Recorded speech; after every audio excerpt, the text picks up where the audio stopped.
nuestras vidas. Bien, entonces vamos a empezar. Siempre es bueno conocer un poco qué es lo que sucedía en ese tiempo y para entender mejor el mensaje del Señor, ¿no? Yo muchas veces lo he comentado. Está bueno el tema de conocer la historia, la geografía, lo que está allí dando alrededor, ¿no es cierto?, de lo que se lee bíblicamente, porque nos ayuda a comprender mejor. No se preocupen que no vamos a estar estudiando, no vamos a estudiar historia y geografía, pero vamos a ver algunas cositas. Entonces, yo voy a comenzar a compartir entonces el Power para que vayamos viendo. En principio, ¿no? Aquí está, este es el estudio nuestro de hoy. Este es el texto que nos va a guiar hoy y con el que lo vamos a ver en distintas versiones, ¿no? Pero este es nuestro texto lema del día. Pero cuando llegó el momento oportuno, Dios nos mandó a su Hijo que nació de una mujer y vivió bajo la ley. Vivió como tenía que vivir.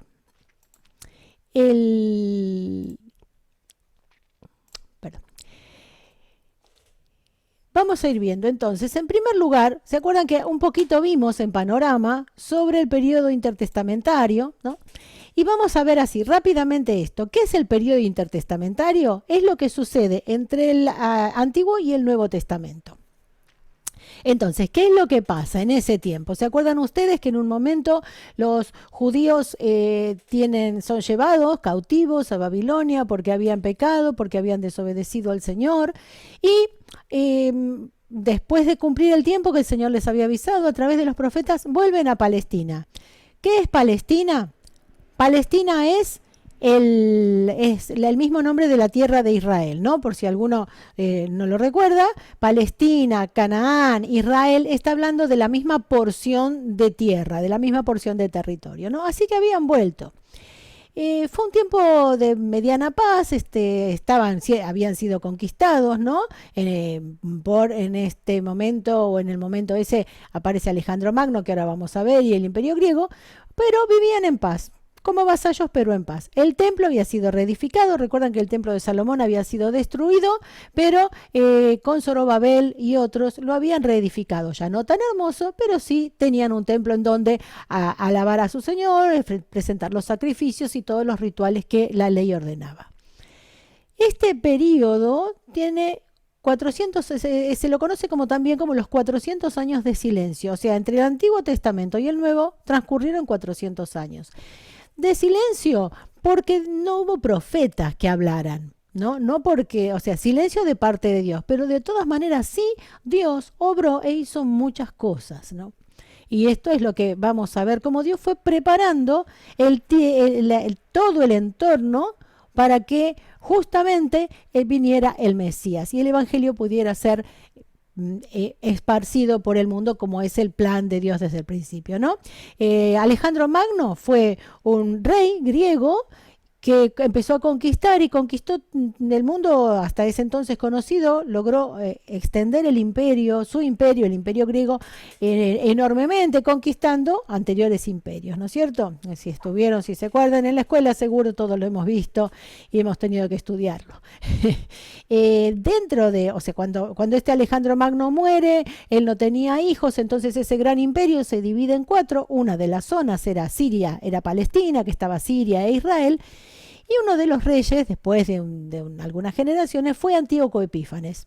Este fue un rey sumamente malvado, pero sumamente malvado, tanto que él atacó, persiguió, mejor dicho, a los judíos con sus libros sagrados, con sus rituales, prohibió todo tipo de adoración a Dios o de ritual, podemos decir así. Mataba a los judíos que quisieran adorar al Señor o que quisieran cumplir con las cosas del Señor. profanó el templo de Dios sacrificando una cerda. El cerdo era un animal inmundo para los judíos. Él, en el templo y en el altar sacrificó cerdos, puso una estatua del dios Zeus dentro del templo. O sea, el templo quedó mancillado realmente, como se dice, bueno, no va a ser, contaminado con respecto a la santidad que Dios pretendía, ¿no? Aparece acá, yo puse, ustedes están viendo que dice Antíoco Epífanes y los macabeos. Los macabeos era una familia, el sacerdote que estaba en aquel momento ante todos estos atropellos contra la ley de Dios y contra lo que el Señor quería, se rebela. Y comienza una pequeña guerrilla, digamos, ¿no? De este hombre con sus hijos y sus familiares. Esto, durante un tiempo, logran entonces vencer esta opresión que estaban teniendo el pueblo de Dios para servir al Señor, y luego de unos años logra entonces otra vez que el templo se pueda utilizar nuevamente. El templo es, por supuesto, rededicado, es santificado, nuevamente purificado, y esta fiesta es la que se nombra en Juan 10:22, que dice: celebrábase en Jerusalén la fiesta de la dedicación. Era invierno, está hablando del Señor, ¿no? Pero esta fiesta de la dedicación a la que se refiere aquí en Juan es esta fiesta, a partir de aquel momento que pueden recuperar su templo para adorar al Señor y nada más que para eso. Es una fiesta que no está establecida por Dios como la Pascua o Pentecostés, que Dios mismo lo había mandado a través de Moisés, de la ley de Moisés, sino que esta fiesta es muy importante porque nuevamente pueden adorar a su Dios como su Dios lo merece. Dice aquí aparecen los fariseos y los saduceos, que son, lo vamos a ver un poquito más adelante, pero como lo encontramos mucho en la palabra de Dios, está bueno que lo conozcamos, ¿no? Estos saduceos tenían una tendencia helenista. ¿Qué quiere decir esto? A los que seguían la cultura griega se le llamaba también cultura helena o helenista, ¿no? Helenista es el que estaba siguiendo a los griegos, a la cultura griega, los principios de vida griegos, ¿no? Como si uno habla, ¿no? El peronista es el que sigue a Perón, radical es el que sigue a los radicales, ¿no? Lo que fuera, ¿no? Y sin hacer ningún tipo de, por supuesto, de política aquí. Entonces los saduceos defendían, digamos, más la cultura griega, la cultura helenista, y los fariseos más la cultura judía ancestral que tenían, ¿no? Bien, Herodes el Grande, ¿quién es? Herodes es el Herodes que existía o que gobernaba, mejor dicho, en Israel cuando nació Jesucristo. Este era idumeo, o sea, descendiente de los edomitas. Edom era Esaú, un hijo de Isaac, el hijo que perdió la primogenitura, o que vendió, mejor dicho, la primogenitura, ¿no? Entonces, este Herodes el Grande era como medio judío, porque bueno, era primo, Esaú era hermano de Jacob, de donde descienden los israelitas, ¿no? Bien, este Herodes el Grande era una persona sumamente cruel, muy, muy malvada. Alguna vez estudiaremos un poco más de él, pero bueno, este es nombrado rey de los judíos por Roma. Así que entre que no era judío, era descendiente de Esaú. Entre que lo habían nombrado los romanos, que ya para este tiempo era el Imperio Romano el que había conquistado Israel y el que gobernaba en un territorio enorme, desde España hasta India, para los que más o menos se acuerdan los mapas o los pueden mirar después, todo el continente europeo y parte del continente asiático y un poquito también de allí del norte de África, ¿no? Entonces me acuerdo cuando estudiamos en la escuela que decían que en el Imperio Romano jamás se ponía el sol porque era tan grande que siempre en alguna parte del imperio era de día, ¿no?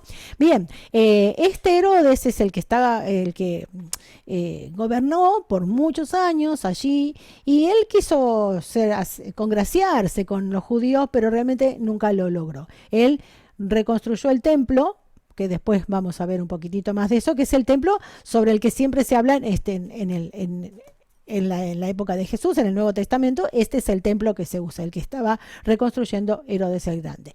Cuando él muere, sus tres hijos reciben 1/3 del reino de Herodes cada uno, ¿no?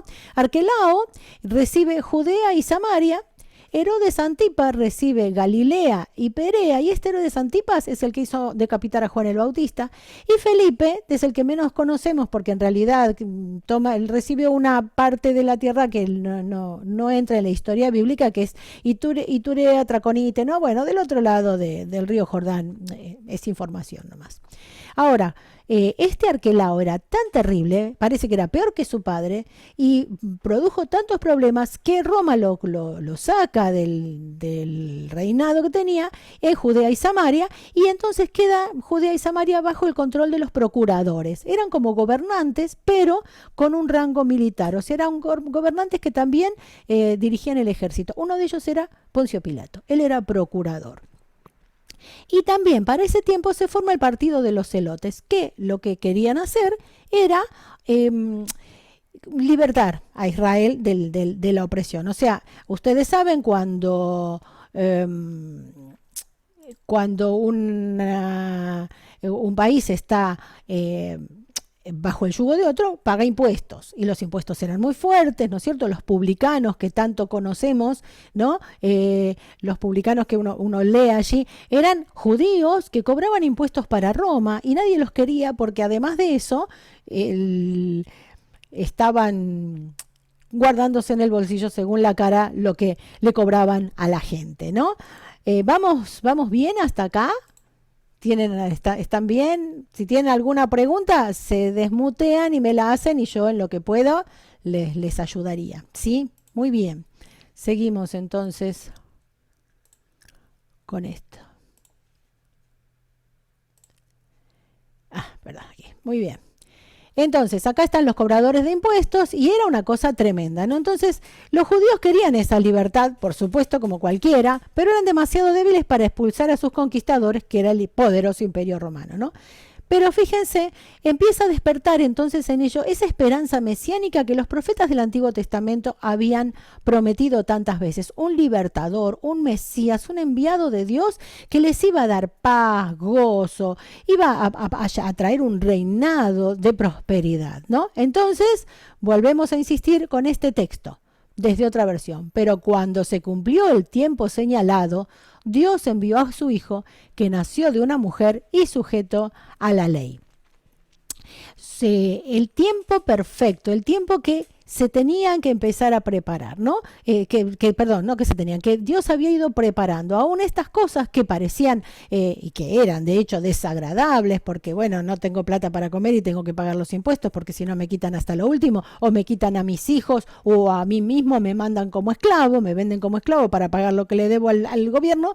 Obviamente que era una cosa muy terrible y había muchísima pobreza, ¿no? Muy bien. Eso por un lado. Por el otro lado, ¿qué pasa con la religión judía? Cuando estuvieron en la dispersión, después que el templo había sido destruido, en cuanto el templo se destruyó, claro, ya no tenían dónde alabar al Señor, dónde presentar sus sacrificios. Entonces, en los distintos lugares en donde estaban los judíos exiliados, comenzaron a surgir, o sea, se juntaban para leer la palabra, para adorar a su Señor, y comenzaron a surgir lo que se llama la sinagoga. ¿Qué es la sinagoga? No sé, podríamos decir, el antecesor de la iglesia. Funcionaba igual que una iglesia para nosotros hoy, ¿no? Se juntaban allí, en principio, abrían o compartían la palabra, cantaban alabanzas, conocían a su Dios y conocían las cosas de su Dios, ¿no? Pero fue tan popular esto de la sinagoga que aún después, en que ya el templo estaba, porque en esta época, como les dije hace un ratito, el templo ya existía y ya estaba en funciones completas, las sinagogas siguieron funcionando. ¿Cómo funcionaban? Así como lo leen. Seguía siendo un centro local de estudio de las Escrituras y de adoración al Señor, pero también era escuela de la zona, un centro comunal y una sede del gobierno local. No se olviden que no había un solo templo para toda la región, para todo el país, que era chico, pero igual tenía unos 200 kilómetros de largo por 90 de ancho. No era una cosa que uno podía ir todas las semanas, el que vivía lejos, al templo, y además no era esta la forma de adoración en el templo. Bueno, era diferente, en definitiva, ¿no? Sí se presentaban los sacrificios diariamente y esas cosas, pero la obligación de ir al templo eran 3 veces por año.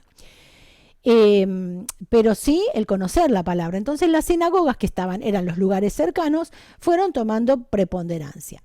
Sede del gobierno local, a ver, los sacerdotes, lo que eran custodios de la moral pública, ¿no? Ante las autoridades civiles, no podían gobernar como se les ocurriera a los ancianos de Israel, que si bien eran autoridades, pero eran autoridades solo de los judíos y estaban sujetos a Roma. Las cosas más serias, como se acuerdan ustedes, cuando presentan al Señor y dicen, a nosotros no nos está permitido darle muerte a nadie, no podían juzgar a ese nivel, ¿no es cierto? Pero sí, en todos los otros casos se ocupaban de gobernar y de custodiar justamente, y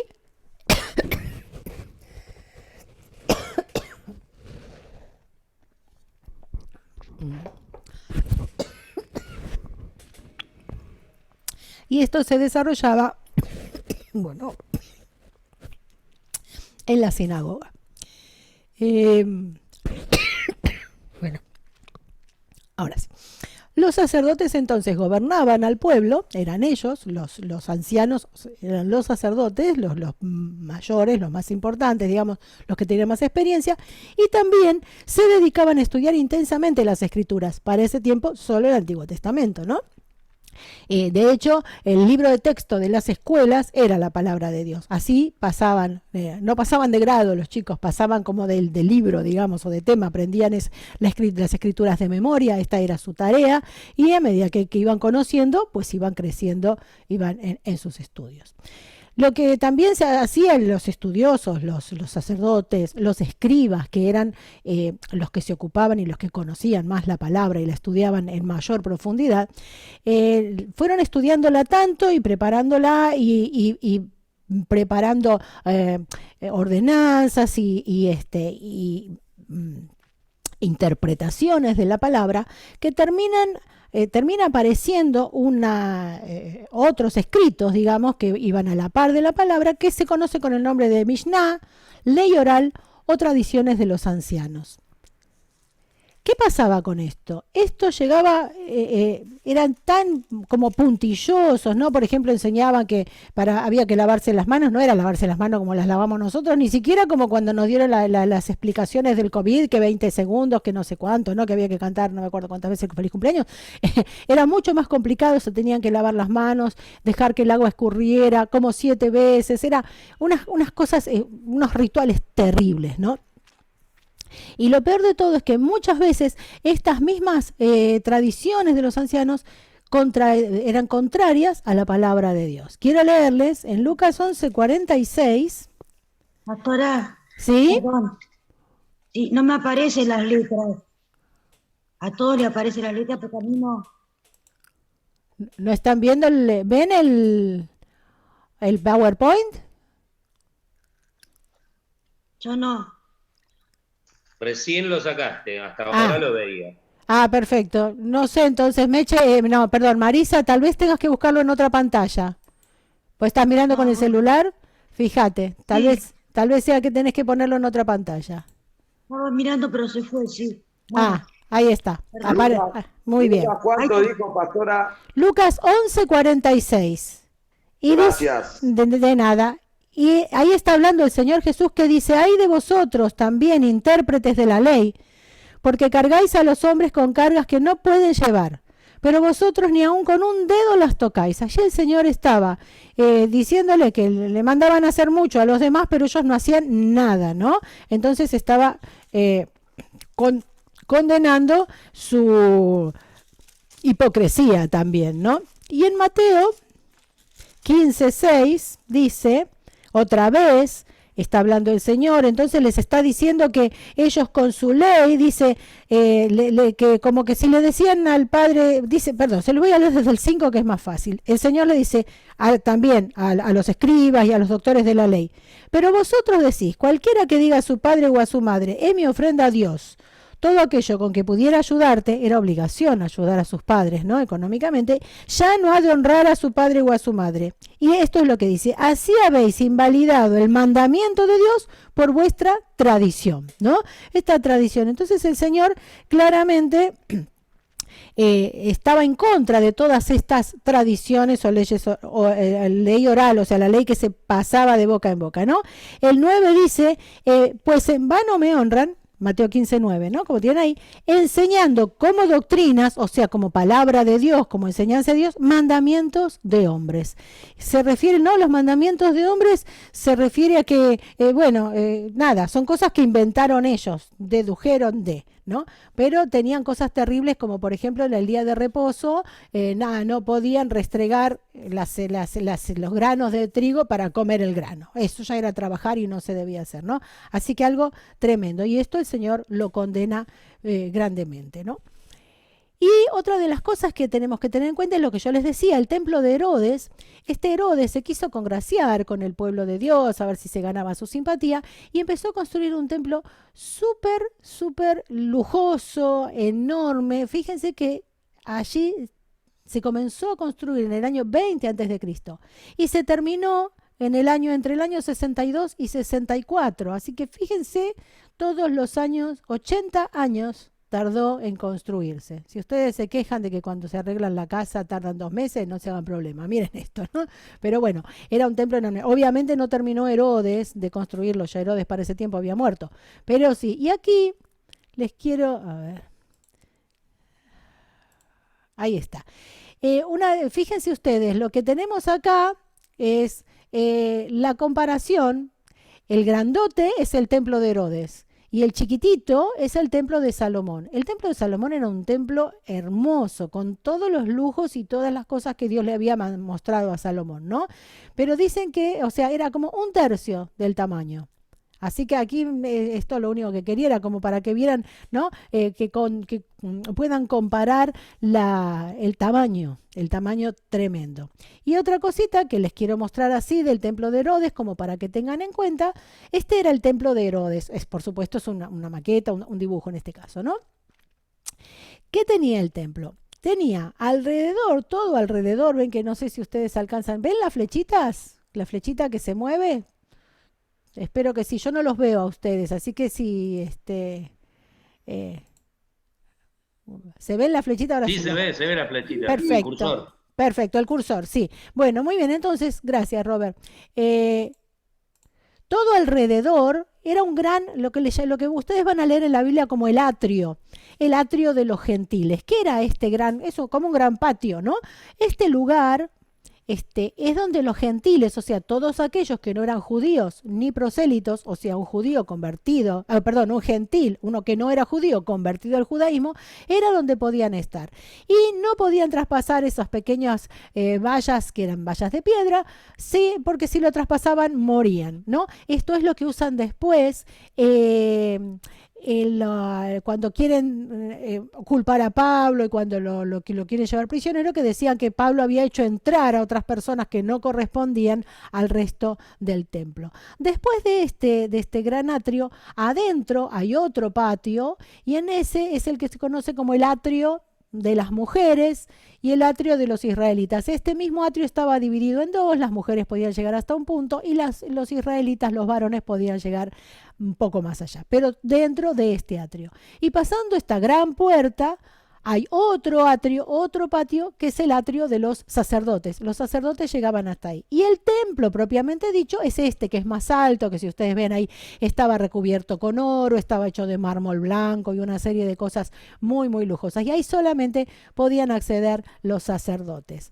Fíjense ustedes, me gustó esta imagen porque fíjense lo que es, cómo se ven las personas tan chiquititas en comparación con la tremenda construcción que era eso, ¿no? Y otra cosa que me parece interesante ver es, ven ustedes acá en el fondo todas estas, este gran pasillo con columnas. A esto es lo que se conoce con el nombre de pórtico, ¿no? Y hay dos. Uno de ellos es el pórtico de Salomón, que es donde muchas veces los cristianos primitivos se juntaban para enseñar la palabra, donde el mismo Señor Jesucristo estuvo presente. ¿Sí? Muy bien. Seguimos, esto me parecía, nos quedan 10 minutos, muy bien. No sé, bueno. Para tener en cuenta, Ale, las imágenes con el celular podés agrandarlas como si fuera una foto. No te entendí nada, Franci, se cortó mucho. Las imágenes que aparecen se pueden agrandar como si fuese una foto con el celular. Ah, qué bueno. ¿O escucharon todos? Entonces, si ustedes con el celular las toman y las agrandan y las manejan con los dedos, se pueden agrandar. Eso está muy bueno. Gracias. Muy bien, seguimos un poquito más hasta que nos dejen. Seguimos entonces con el tema de la religión judía y ver esto de sectas y partidos políticos. ¿Qué son estos? En realidad eran como una mezcla, no eran tanto sectas porque tomaban cosas de la palabra de Dios y eran religiosos. Acá sectas, la palabra sectas no tiene en la Biblia el mismo tenor o significado que hoy día, que una secta es aquel que sigue a una persona y ya está, ¿no? En este caso, sectas hablaba de grupos que tenían una cierta creencia dentro de la religión, pero eran correctas, digamos, eran todas siguiendo a Dios los que lo seguían, ¿sí? Con sus equivocaciones, pero seguían a Dios, al Dios Jehová. Y al mismo tiempo también eran partidos políticos en muchos casos, estaba bastante mezclado. ¿Quiénes son o cuáles son? Los fariseos, los saduceos, los esenios y los celotes. Los más conocidos, con los que más nos identificamos, porque nos encontramos cada 2 por 3 con ellos, son con los fariseos y los saduceos. Los fariseos eran los más numerosos, ¿no? Eran estrictos cumplidores de la letra de la ley, pero muchas veces no del espíritu, como les decía antes, ¿no? Los mandamientos de hombres y los hacían de acuerdo a lo que ellos se les interpretaban y entonces, por ejemplo, condenaron, ¿recuerdan ustedes cuando condenan al Señor Jesús o le dicen, ¿por qué tus discípulos trabajan en el día de reposo? Y lo que los discípulos habían hecho era, estaban con hambre, habían tomado unas semillas y las habían restregado para sacar la cascarita y para comerla, y entonces eso era gran pecado para los fariseos. Y el Señor les dice, no, un momentito, el día de reposo está hecho a favor del hombre. Entonces, si en el día de reposo tenés hambre, podés comer. Y tal vez algunos lo hayan leído, ¿no? Dios mandó el día de reposo para que los seres humanos descansemos, porque si no uno por ahí trabaja y nunca para hasta que nos para una enfermedad. Entonces dice, no, hay un día en que hay que parar para descansar y para adorar al Señor, porque si no también nos olvidamos del Señor, ¿no? Entonces, para eso estaba el día de reposo, no para que el hombre como tenía hambre y no tenía ya la comida se muriera de hambre, ¿no? Esto es lo que el Señor Jesús decía, pero para los fariseos ellos cumplían a rajatabla la letra, sin entender lo que realmente significaba. Por eso es tan importante leer, como dice la palabra, no solo con el entendimiento, sino también con el espíritu, además del entendimiento carnal, quiero decir, ¿no? Humano, la sabiduría humana, también con el espíritu. Señor, ¿para qué es esto? ¿Qué es lo que significa, no?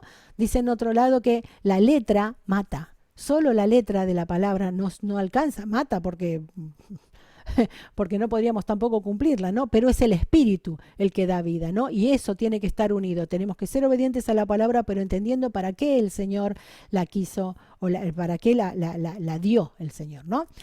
La mayoría de los escribas, que eran los que conocían, eran como los escribanos de hoy día, como los conocedores, eran los conocedores de la palabra y de su significado, ¿no es cierto? Eran los encargados de copiarla con un ritual enorme. Bueno, la mayoría de los escribas pertenecían a este partido de los fariseos. No se metían mucho en política y se acomodaban al gobierno romano. Estemos bien con todos y seamos felices y ya está. Y aceptaban todo el Antiguo Testamento, creían en todo el Antiguo Testamento. ¿Por qué esta definición, esta diferencia?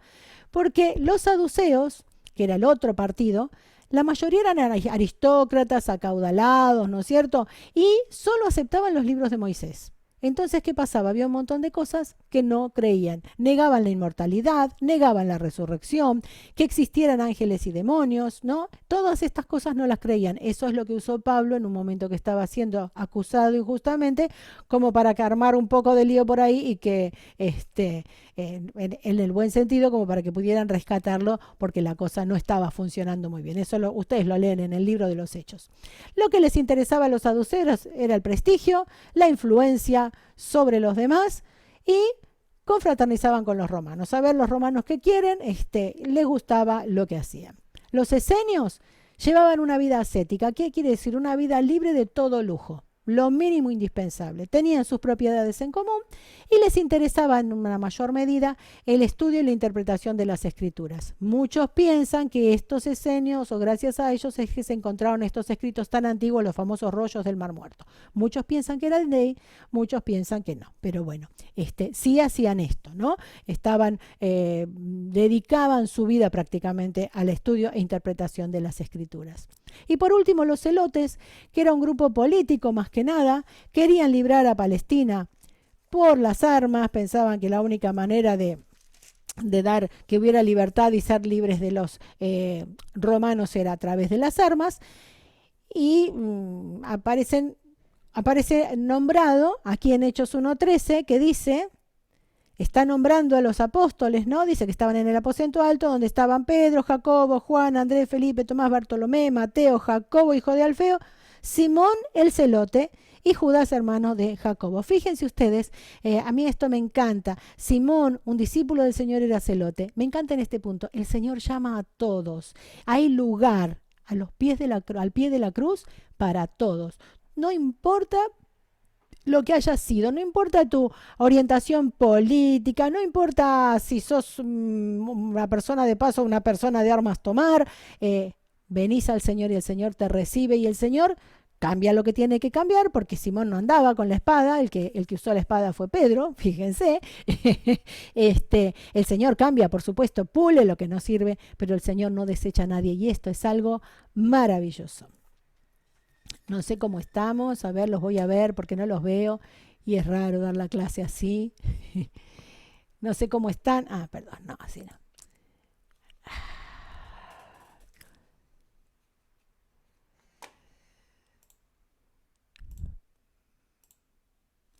¿Cómo están? ¿Vamos bien? ¿Tienen alguna duda?